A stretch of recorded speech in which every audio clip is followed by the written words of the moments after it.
Welcome to this special episode of the Danger Close podcast. Over the next few weeks, I'll be answering listener and viewer questions about the novels in the lead up to the publication of Red Sky Mourning, available June 18th, 2024. Will there be spoilers? Absolutely. Be sure and stay tuned after the Q&A to listen to Ray Porter read the prologue. This episode of the Danger Close podcast is brought to you by Sig Sauer, makers of the pistol that was on my side for every deployment. All right, here we go. Q&A for Savage Son. And just like all of my novels, this has a theme, and that was the dark side of man through the dynamic of hunter and hunted. Here we go. From Instagram. This is from DOCDYK. The relatively short sequence of Reese traveling across Siberia as a ghost seeking out Gray could make a hell of a story itself. Have you written the movie script for it yet? Once again, very interesting. I'm loving all these questions, by the way, and sincerely appreciate everyone taking the time to do this. And I love this question right here because in the outline for the novel, I had a much more extensive, I guess, scenes, chapters, sequence, part. And I got to that stage and it just would have broken the flow of the novel. So it's one of those times where I have something written out as a guide in the outline, and I get to that stage and it's just, for whatever reason, because of things that have happened up to that point in the novel, things that were developed further or morphed or whatever it might be, it just didn't make sense to have a book, because you're right, it would end up being a book in and of itself. So I thought, to not break up what the flow of this novel, how do I deal with this when I have to get someone across Siberia? And of course, the inspiration for that was Last of the Breed by Louis L'Amour, which I read back in junior high. And so I wanted to have a kind of a nod to that book because it was so impactful on me. But you're right, this would have been a story in and of itself. So what I decided to do was turn it into more, this might sound a little strange to say, but almost poetry. If you read it, it sounds a little different maybe than the rest of the novel. And that's because I wanted it to feel different, because it needed to flow back into the novel in that next chapter, but still get him across this incredible distance, surviving along the way, scavenging along the way, learning along the way, adapting along the way. So I thought, you know what, maybe, and I haven't talked about this before either, maybe I'll go back at some point and write that journey out. So that's something that's on my list for the future, possibly. All right. Very cool question. Love that one. Would love to hear how you came up, and this is from CRYAN Mill 87 on Instagram. Would love to hear how you came up with the ghost pepper situation.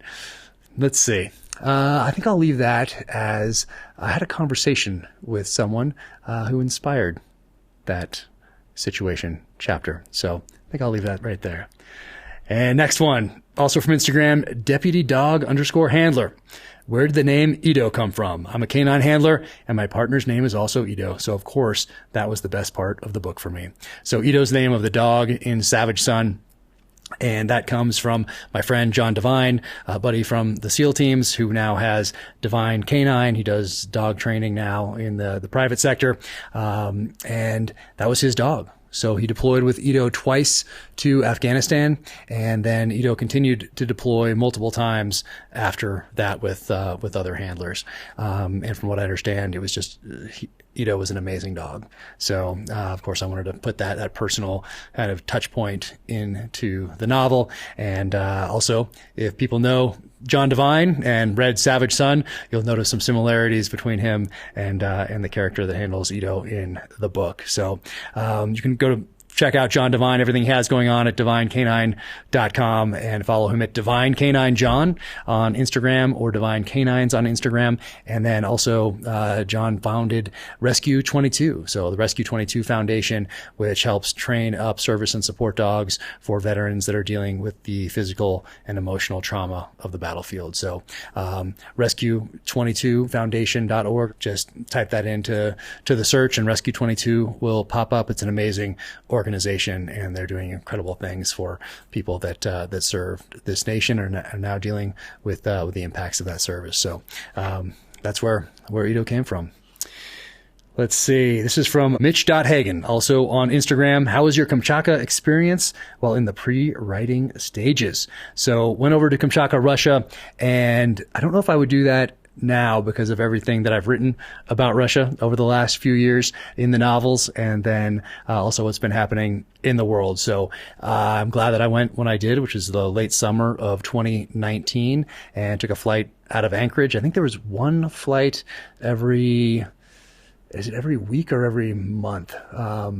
So one flight a week, one flight a month out of Anchorage. So at least you're over there for 7 days, if you're going that route. Otherwise, if you go, the rest of the year, you're going all the way. Let's say you're in California, you're on the West Coast, then you're going the opposite way. So it's a long journey to get to Kamchatka, Russia, the opposite way. But for the month of August, I believe it is, at least at that time, you could take one flight out of Anchorage and zip right across. So super short flight.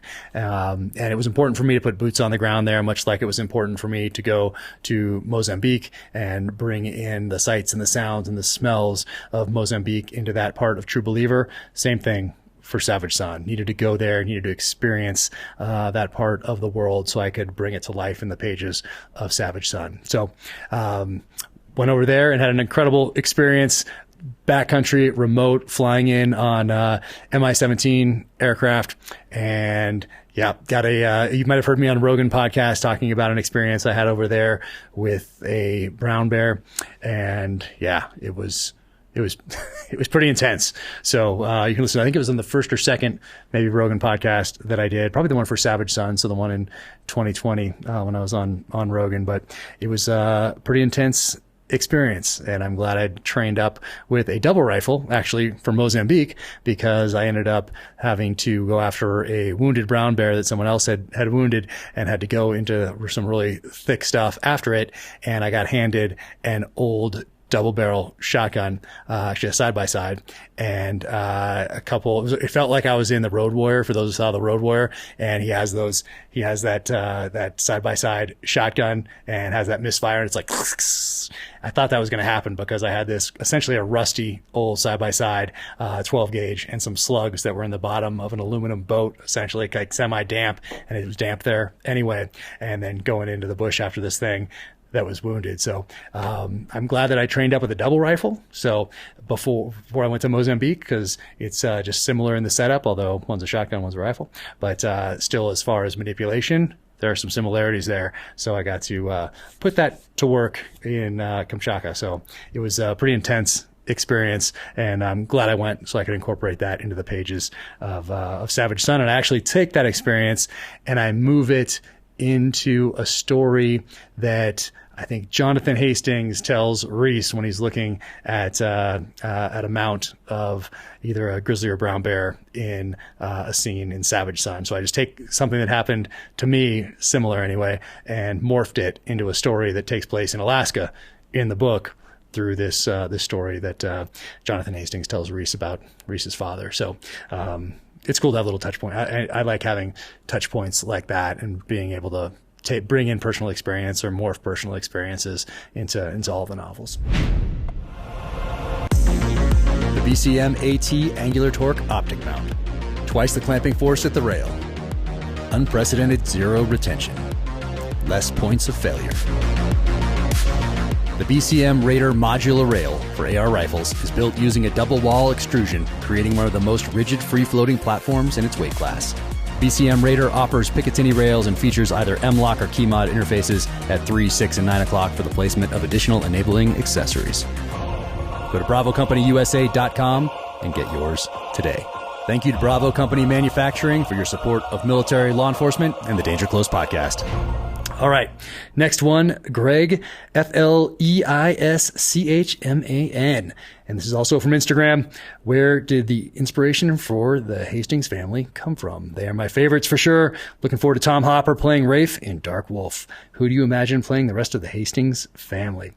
So the inspiration for the Hastings family, actually came from someone I thank in the back of the book, and Sue Hastings. I've thanked her in the acknowledgments, and she has a background that's not dissimilar. I guess that's the best way to say it, from the Hastings family. So it was partly her in her experience. But I also wanted to explore a family and characters with a background that aren't usually described in this genre. And the experience of people in Rhodesia is something that's shied away from. So I wanted to lean into that. And I was curious about it myself and exploring that and studying it myself. So that's kind of where that came from. And who do you imagine playing the rest of the Hastings family? Well, I never talk about who I imagine playing people, because then if it doesn't happen, then people are always going to ask, are you disappointed that that person that you really wanted to play, X, Y, or Z didn't take the part or didn't get chosen or whatever? So, yeah, I don't talk about that stuff. All right. From X, this is Backdraft Live. You said you knew at 6 years old you wanted to pay homage to The Most Dangerous Game. So really it was at 6th grade. So I read The Most Dangerous Game in 6th grade, and that's where I knew that I wanted to someday write a novel that would pay homage to that story. At what point did you know you were ready for Savage Son to be part of this story? So I wanted to start with Savage Son, but I knew that the characters weren't developed enough to make that the first novel out of the gate. I knew that I had to come out of the gate with something that was primal and visceral and hard hitting, and that theme of revenge without constraint resonates with me, and I think has resonated with people essentially from the beginning of time. So very clear to me that The Terminal List had to be the first book. That's how I had to introduce these characters to a readership, to an audience. And then I got to the end of The Terminal List, and I knew that the characters still weren't quite there. They were not quite developed enough to that point where it would make sense to dive into the story of Savage Son. So True Believer. So into True Believer, and a story of violent redemption. And even as I was writing it, I didn't know for sure that Savage Son was going to be the next novel. But when I got to the end, it was very clear. Okay, now these characters are ready for what happens in Savage Son. All right. Facebook, Ethan Riley. Of all the potential locations, why Montana? I figure it's due to the remote nature of the location, but I'm sure there's also a reason behind it. Thanks for your hard work, Jack. Well, thank you so much for all the support. And Montana, one, because of the Sue Hastings connection that I just talked about, but also growing up, Montana was just this place that seemed so wild. And I always wanted to spend time in Montana. I didn't get to as I was growing up, but it was always this place. Montana and Alaska are two places that that really, as a kid, resonated with me as just a natural place that I'd want to live and spend time and explore. So I get to do that now through the pages of these thrillers. Sometimes I get to have experiences that maybe I haven't had in real life, and then I get to take experiences that I've had in real life and then morph them into these fictional narratives. So Montana just always has had a place in my heart. And Jordan X. Poe from Facebook. Do you plan on any spin-offs that focus on Rafe's background in detail? And so as I was writing the first book, I was very cognizant of the fact that I wanted to introduce multi-generational characters so that I would have options going forward. I saw that Stephen Hunter did that with his series of books on the Swagger family, the Swagger clan. And I didn't know if it was intentional. I thought it was. But I've talked to him about some other things that he planted in Point of Impact. For those who have not read Point of Impact by Stephen Hunter, highly recommend it. They've turned it into the movie Shooter, directed by Antoine Fuqua. And I love the movie and I love the book. But I thought that he put some things about the Kennedy assassination in there so that he could explore it, essentially decades later in The Third Bullet. And he told me that he had some stuff in there and he tried to take it all out, but he just missed a few things. So it just happened that some things got left in that he meant to take out, and that really paved the way for a couple books in the future. So I didn't know that at the time, and I know that he'd done multi-generational books as well of Bob Lee Swagger's father and grandfather. So I wanted to do that. So I took that from Stephen Hunter, and I really appreciate his stories are amazing for those who have not read his books, but I wanted to have options. So as far as Rafe's background in detail, perhaps stay tuned. All right. Next one is from Kevin Stacy, also from Facebook.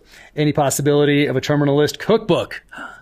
All the foods and drinks you mentioned in the books sound amazing. We'd love to cook with James Reese. All the recipes from all the books. That is a fantastic idea, Kevin Stacy. Perhaps there will be a terminalist cookbook in the future. We'll see. Ian Fleming actually wrote and described a lot of James Bond's meals in that series. So perhaps I got some of that from that inspiration and didn't even know it. But we'll see. Not a bad idea. Next one. This is from Drew Greslek Earls. The interrogation scene in Savage Son is one of the most mentally vivid and spine-chilling moments in the series for me. Hands down, my favorite interrogation in any book or movie to date. My question is, once that idea was planted in your brain for that exchange, did you second-guess putting it into print? I love how we got to see a very savage side of James Reese in those moments, pun intended. Keep up the good work, and thank you for all the entertainment. I couldn't be more excited about being a lifelong fan. Oh, thank you, Drew. Sincerely appreciate that. And, I didn't really think about this until you just asked this question. And if I hesitated, it was just for a second. I don't think I hesitated on any of the other interrogation scenes, but maybe on this one, but only for a second or maybe half a second. Yeah, it is a pretty good one. Because I also didn't want to have torture scenes be something like, just shoot him in the other leg type of a thing. I wanted to put a lot of thought into that and have that be one of the hallmarks of the novels, is that you're going to get something that is creative and very well thought through, and then also isn't just there for violence sake or for the sake of shock, but will have some touch point with history that factors into the story and helps develop characters. So that's so a lot of thought goes into those. So thank you for all the support. Appreciate it. This is Jackson Brett, also from Facebook. Who is your inspiration for Rafe Hastings? So I knew I needed somebody because I was going to have these two characters. I was going to have James Reese and Rafe Hastings. They were going to have a similar background in that they were both SEALs. They're in at about the same time. They're about the same age. So they're going to share a lot of background in common. And so I had to figure out a way to differentiate these two characters.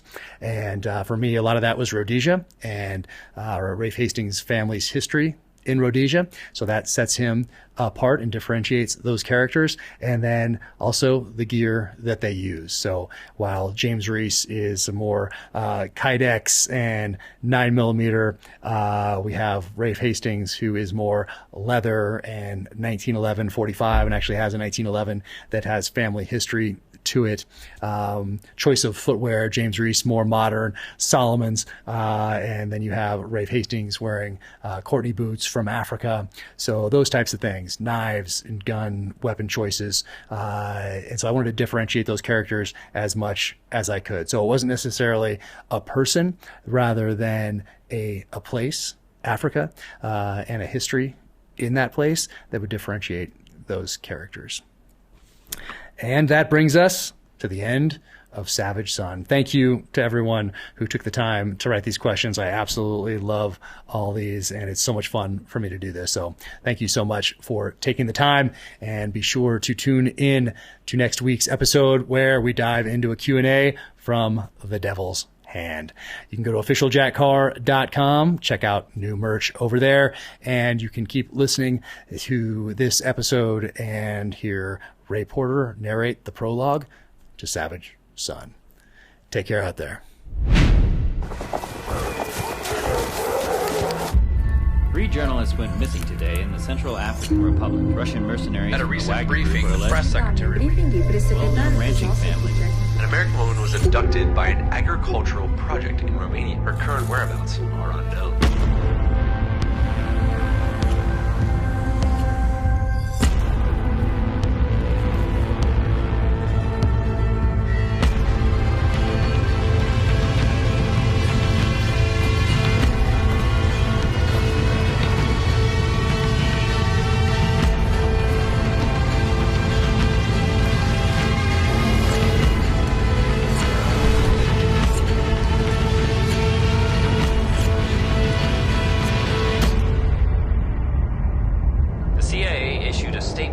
disavowing any knowledge of the whereabouts of former Navy SEAL sniper James Reese. Savage Son, a novel that explores the dark side of man through the dynamic of hunter and hunted. The third novel in the James Reese Terminalist series. Prologue. Medny Island, Bering Sea, Russia. She was a strong one. Most humans would have given up by now, the deep snow quickly exhausting even the fittest among them. His snowshoes weren't exactly sporting, but no one said this was supposed to be fair. His heart rate increased, and he had to take a break to catch his breath due to the steep incline. She had taken the toughest route on the island, directly toward the highest peak. This was a first, a feisty one. Still, the tracking was painfully easy in the waist-deep snow. He didn't speed after her. Instead, he relished the chase the way one would slowly enjoy a magnificent meal. No, that wasn't the correct comparison. This was more than that. This was carnal. The winds howled as he crested the first of a spine of ridges that ran toward the summit. His quarry's trail had crossed to the windward side where the gale had already begun to erase her tracks with blowing snow. Feisty and crafty. The winds had shifted, and cold, moist air was now blowing down from the Bering Sea. He looked toward the rapidly disappearing trail and watched the white wall of fog envelop the high ground before him, feeling the elation of finally matching wits with a worthy adversary. Her jeans were soaked from the snow, and her feet were numb inside her boots. She was post-holing through the deep white drifts, each and every step a physical challenge. She knew that to stop would mean death. Death from hypothermia. Death from those who hunted her. The pursuit had to be their game. Why else would they have let her go? She was on an island, or at least a peninsula. She could see water on both sides of the treeless landscape. Down to the shore would be the easy route, but that's what they would expect. The coastline was a death trap. She pushed herself up as her leg muscles screamed from the exertion of high stepping through the powder. An accomplished endurance athlete, she was used to pain. She was comfortable being uncomfortable. A native of Montana, she was also used to being cold and wet. God, I wish my brother were here. He'd know what to do, she thought, remembering their epic trail runs and how they'd cheer one another on at the jiu-jitsu academy. The desolate tundra landscape meant she was somewhere in the far north, Scandinavia or Alaska maybe, more likely somewhere in Russia. The men who took her rarely spoke, but they stank of Turkish tobacco. Her father's carpenter was an immigrant from Belarus. The odor of burnt leaf and sweat was one she remembered. If that was true, they'd flown her east. Whatever drugs they'd given her had worn off, and she had been fed surprisingly well. They must have wanted her strong. She looked to the sky and saw that weather was blowing in. Fresh snow would cover her tracks, and the dense fog would give her camouflage. She scrambled across the ridgeline toward the wind. She would make herself disappear. The whiteout lasted nearly 2 hours. The hunter made his way back to the base camp to wait it out by the crackling fireplace with a leather-bound copy of Meditations by the great Roman emperor and Stoic philosopher Marcus Aurelius. Sergei offered him a brandy, but he passed, opting instead for hot tea. There would be plenty of time for celebration later. He wanted nothing in his veins that would dull the pleasure of what was to come. He savored the flavor of a tea smuggled in from China. He had acquired a taste for it on one of his postings, intrigued by the ritual, history, and a classification system to rival French wines in complexity. Leaning back in the comfortable leather chair, he took in his surroundings. Above the fireplace hung an impressive Anatolian stag he'd taken in Turkey, a testament to both luck and perseverance.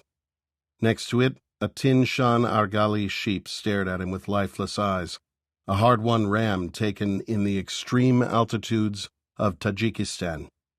The stone hearth was framed by a thick pair of Botswanan elephant tusks, each of which weighed in just under the mythical 100-pound mark. He'd walked at least that many miles in pursuit of them. Though he looked upon these trophies fondly, he saw them as relics of a past life, similar to the medallions he'd won in sports as a child. He had since moved on to more challenging and satisfying pursuits. He pulled a Dunhill from the pocket of his wool shirt and lit it with the gold St. DuPont lighter that had been a gift from his father. He slid his thumb across the engraved, double-headed Imperial Eagle emblem of the SVR, Russia's Foreign Intelligence Service. Some vestiges of the Tsar had survived even communism. What to do about his father? Not now. Later. He sipped his tea and visualized his stalk. He had several hours of daylight left, and it was imperative that he find her before dark. She would never survive the night in these conditions. Steam rose from his boots as the wet snow evaporated from the heat of the fire. The weather would soon turn. This snow would have wiped clean her trail, especially since she was clever enough to have used the wind to her advantage. He called to Sergei to ready the dogs. He was about to teach her a lesson in fear. She had run out of elevation and was quickly running out of island. Her path had led beyond the exposed rolling tundra and into a set of jagged cliffs above the icy sea. The cold was all-consuming now and was beginning to sap her will to run, to survive. She was soaked from head to toe in a mixture of snow and sweat and was numb from the waist down. The agony in her feet had subsided, indicating that frostbite had set in. She rubbed her frozen hands together under her fleece jacket in a vain attempt to warm them. The biting wind was killing her, so she moved to the lee side of the island and began to pick her way slowly down onto the sheer cliffs. She lost her footing once and slid 50 feet before she was able to arrest her fall on a small boulder. Part of her wanted to keep falling, to end it, and deprive her pursuers the satisfaction of taking her life. But that was not in her constitution. That was not how she was raised. As she hung desperately from the gray cliff, her eyes found it, a small space under a rocky outcropping that would conceal her from prying eyes and protect her from the deadly wind. She slid the toe of her boot until it found a hold, her hands searching for anything that would give her purchase.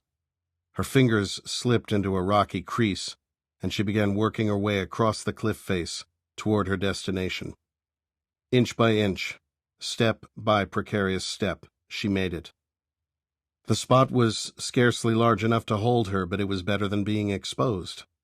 She pulled her knees to her chest and pulled her arms inside her jacket, working her head down inside the fleece.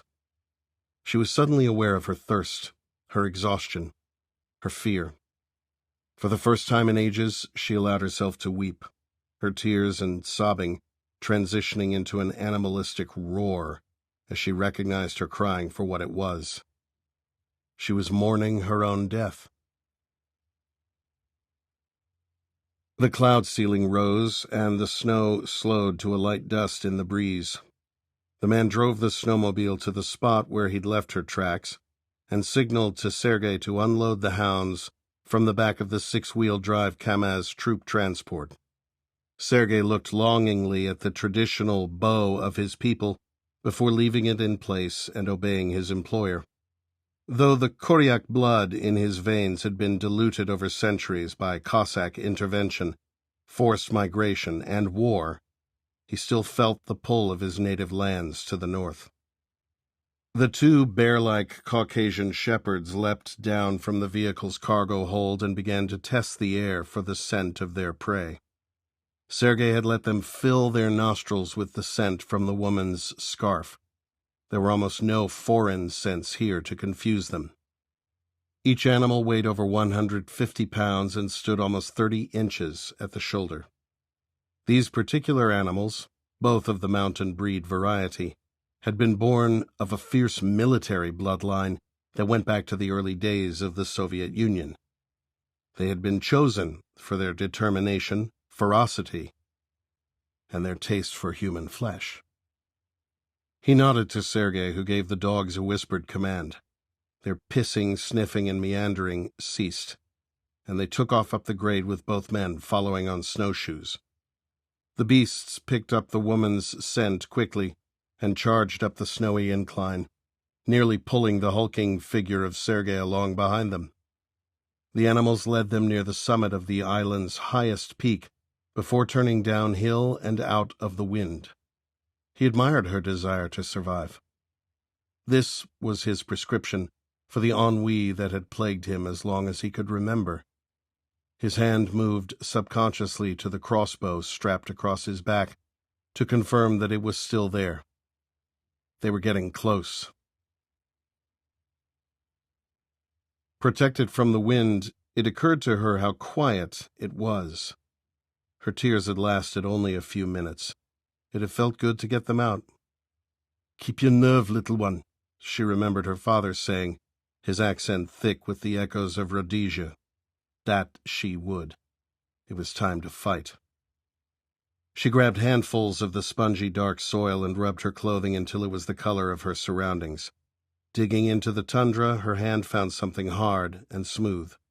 She scraped furiously, and she ran her fingers across its length to find the edge. Then, using a small rock as a spade, she unearthed what turned out to be a bone, likely a piece of seal rib brought to this perch by a scavenging bird. It was 10 inches long, curved, and had a jagged, sharp edge where it had split from the rest of its length. She turned it in her hand. Now she was armed. The silence was broken by the sound of barking dogs. This time the shiver that went up her spine was not from the cold. It didn't matter if the dogs could reach her, they would sniff her hiding place out. She was trapped. She peered over the ledge in front of her boots and saw the waves hitting the rocks several 100 feet below. The barking was suddenly very close. She could see and hear small pebbles roll past her as her pursuers made their way down the steep incline. She took a deep breath, held it, and exhaled as she adjusted her grip on the makeshift dagger. For a minute the man thought that his prey had fallen to her death, but the dog's interest in the rocky face suggested otherwise. He slipped the sling over his head and readied his weapon. The long carbon fiber shaft of the arrow was resting perfectly in its rail, the thin, braided cable holding the limb's kinetic energy at bay. He flipped up the caps on the scope and shouldered the modern rendition of the ancient tool to ensure that the lenses weren't fogged from the cold. His quarry was at bay. Now he just had to wait for her to flush. Sergei unclasped the brass hooks from the dog's thick collars, releasing them from the yoke of the leather lead. They lurched toward the cliff, then slowed their pace to tiny steps as they tested the ledge. Their deep-throated barks were nearly deafening. The lead animal looked to his master, wary of the terrain before him. Sergei gave a command, and all doubt evaporated. The dogs began a controlled slide downward. An ordinary canine would have plummeted into the sea, but these were sure-footed mountain animals, bred for this very task. She couldn't see them, but the roar of their barks told her that they must be just outside her field of view, obscured by the wall of her stone prison. She pulled her left hand back into the sleeve of her jacket so that the material below the elbow hung empty. Terror. A snarling muzzle bearing wolf-like teeth materialized before her. She flung her sleeve in its direction, and the shepherd snatched it instinctively into his jaws. She pulled her hand from under her fleece and grabbed the beast by the collar as she plunged the seal bone into its neck. She screamed as she stabbed it over and over in unbridled rage, feeling the animal's hot blood spray onto her hands and face. Switching her attention to the dog's lungs, she used all of her strength to pierce its armor of thick fur. Her first blow glanced off a rib, but the second and third stabs found their way into the chest cavity. The dog jerked out of her grasp and stumbled in his retreat. His footing lost, he tumbled out of sight. Sergei shrieked as his finest hound plummeted into the Bering Sea, howling in agony. "Attacka!" he commanded to the younger male, his voice devoid of its usual strength, hesitant for the first time to send his dog to do its work. Whatever uncertainty the animal felt was put aside, obedience taking over. Growling, he charged into the fray. She scarcely had time to compose herself before the second dog came, all fur and fury. What this animal lacked in experience he made up for in aggression. He ignored the matador sweep of the jacket's sleeve and lunged for her throat. She pushed herself back as far as the mountain would let her, the dog's breath and musky coat heavy in the confined space. Saliva spurted across her face as the thunderous barking reverberated in her soul. She tucked her chin to her chest to protect her exposed neck and put her left arm across her face. Powerful jaws snapped onto her elbow, the canine's teeth piercing her flesh down to the bone. She stabbed for the dog's flank and felt its hide give way as the seal bone found its home. This dog recognized the threat, shifting its attack to the arm that held the instrument of pain, tearing flesh and crushing through skin, bones, and tendons. The makeshift seal bone dagger dropped to the ground. Grasping a small rock with her free hand, she hit him again and again, but he did not relent. Instead, he dragged her toward the opening, toward his waiting master. The dog outweighed her by 30 pounds, and her bloodied and beaten body was no match for her vicious antagonist. Her spirit, however, was anything but beaten. "Keep your nerve." Knowing that she would be exposed in seconds, she whispered a quick prayer and grabbed the dog's collar with her right hand. The dog's actions were based on pure instinct, but she had the element of reason. Pulling him off balance, she bent at the knees and thrust forward with her feet toward the opening. Freedom. He had the scope to his eye now, ready to send his first arrow into her as soon as Sergei's hound pulled her clear. He would wound her first, no sense rushing to the climax. He disengaged the safety and put his gloved finger on the curved metal trigger of the Raven. The scope's reticle danced, the inevitable result of blood, breathing, and adrenaline. But at this range, he would not miss. He would take her in the thigh, careful not to hit the femoral artery and give her a quick end. The animal had her. He could see its rear legs moving backward. The anticipation made him feel uniquely alive. He saw a glimpse of her filthy jacket before the dog changed position and stumbled. Then he gasped. The woman's body flung headlong into the air, the animal's jaws still locked onto her. The pair seemed to hang for a moment before crashing downward onto the jagged rocks, 400 feet below. The selfish bitch had robbed him of his kill. He dropped the crossbow in the snow and reached for a cigarette as he turned toward the lodge, commanding Sergei to retrieve the body as he stomped away. No matter. The woman was just bait. He was after bigger game. She would still serve her purpose.